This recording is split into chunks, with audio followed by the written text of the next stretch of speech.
Hai teman-teman semua, selamat datang kembali bersama saya di Abu Abu Channel. Pada video kali ini saya akan memberitahu bagaimana cara memasang dinding rumah atau dinding pondok yang terbuat dari bambu dengan model pemasangan 2 lapis dari pelupuk bambu. Oke, ini hasilnya setelah pemasangan pelupuk bambu ini pada rumah atau pondok.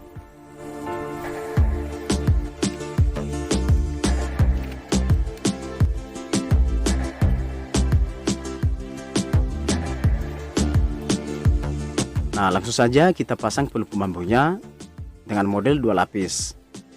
Pertama-tama pelupuk bambu kita ambil 2 lembar dan sisi bagian dalamnya saling berhadapan seperti ini. Artinya sisi bagian luarnya yang kita jadikan sebagai permukaan dinding rumah atau pondok. Nah, ini dia setelah kita lapisi 2 lembar pelupuk bambunya, dan sekarang kita langsung pasang dan kita paku pada setiap tiang atau rangka rumah atau pondok. Oh iya, untuk teman-teman ketahui bahwa sebelum pemasangan pelupuk bambu ini, bambunya harus kering terlebih dahulu.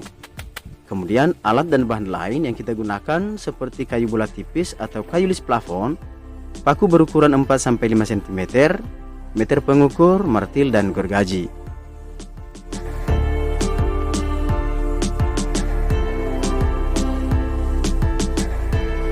Oke teman-teman, silakan perhatikan videonya. Pemasangan 2 lapis pelupuk bambu ini bisa dibilang cukup mudah. Model 1 lapis dengan model 2 lapis seperti ini sangat jauh perbedaannya. Tentu saja teman-teman semua tahu kalau pemasangan 2 lembar pelupuk bambu dilapisi seperti ini sangat kokoh dan kuat dibanding dengan yang 1 lembar.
Oke, sekian dulu videonya, semoga bermanfaat.